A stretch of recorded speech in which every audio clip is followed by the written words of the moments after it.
There was an article in the Hindu the other day, and it was about Amit Masurkar and his view on the election season in 2018.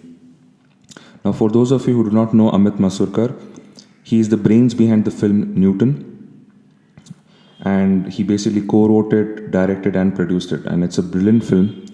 For those of you who haven't seen it, I would urge you to please check it out, especially given that the general elections is the flavor of the season, so to speak.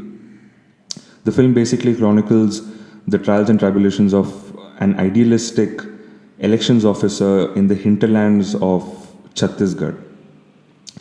He basically, he's the election officer, he's commissioned to go to a Naxalite area where there is a conflict between the CRPF Jawans, the Naxals, and the tribals all mixed in. And it's a brilliant satire. It's funny where it shouldn't be. It's exactly what a dark comedy would be. I thoroughly enjoyed the film. So I really looked forward to the article when I actually scrolled down on my phone. But I was a little disappointed with a couple of observations that he made. I mean, basically, he had this one statement about democracy, in which he said, "Boss, मतलब voting तो सब जगह होता है, मतलब North Korea में भी होता है voting, but let's not equate it to democracy." This peeved me a bit. It really did, and it's all right. I mean, it's not Amit Masurkar's fault alone. I mean, I think this is the kind of expectation that has been built up in us over the last couple of decades, and we seem to overestimate what a democracy should be, or what an Indian democracy entails. Of late, I mean, democracy has become this catch-all phrase, and it's supposed to encompass everything that is the good in society, in civil society more precisely, in our political spheres, in our economic spheres, so on and so forth. A lot of us forget, though, what democracy actually entails, and it's really simple. If you have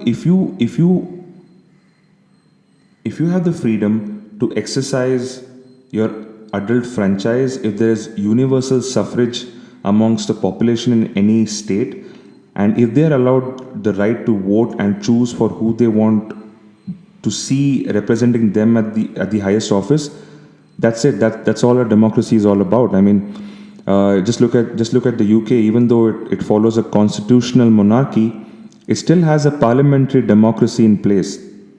India is a lot better than that. There is no monarchy in place. Both the upper house and the lower house are essentially representatives of the people, either directly or indirectly, and we all have a right to vote. No one took that away from us, and of late we have also gotten the nota option in place.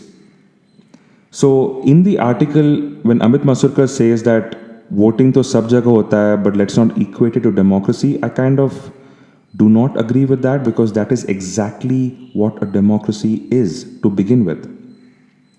But then he goes on to say things like democracy is all about inclusion, free and fair freedom of expression. A lot of these terms that everyone's basically latching on to these days, especially given the social justice wave that is slowly permeating into the Indian civil society as well. Now, the thing is, there is a distinction that needs to be made every time one is faced with such a narrative. I believe that the first thing that a democracy entails is universal adult suffrage. That's it. If you can vote, you are part of a democracy. And if someone is sitting in the highest office, either through a direct or an indirect representation, that's it. It's a democracy. Now, when you start talking about things like equal rights, exclusion of poverty, so on and so forth, you're actually moving away from the political sphere and you're entering what is essentially the societal sphere. And democracy has very little to do with this, apart from the fact that it helps, the ethos helps set in institutions that can help us make a better society. But apart from that, democracy's role is pretty limited. When people bandy about these kind of terms in the context of democracy, they're actually missing out the point. The fact is that they crave for an egalitarian society. That's not the same as democracy. You can't equate the two. If you want an egalitarian society, then you have to ask yourself what is the best political philosophy or ideology to get there. If democracy is the answer, well and good. But democracy can only do so much. So if there are a lot of these artists and writers and philosophers out there who are kind of peeved with the whole direction, social cultural direction that this country is taking, I'm sorry. I mean, that is not a symptom of democracy. That is a symptom of society. Okay, you have given the people the right to vote, and they're voting for whoever they please to vote for.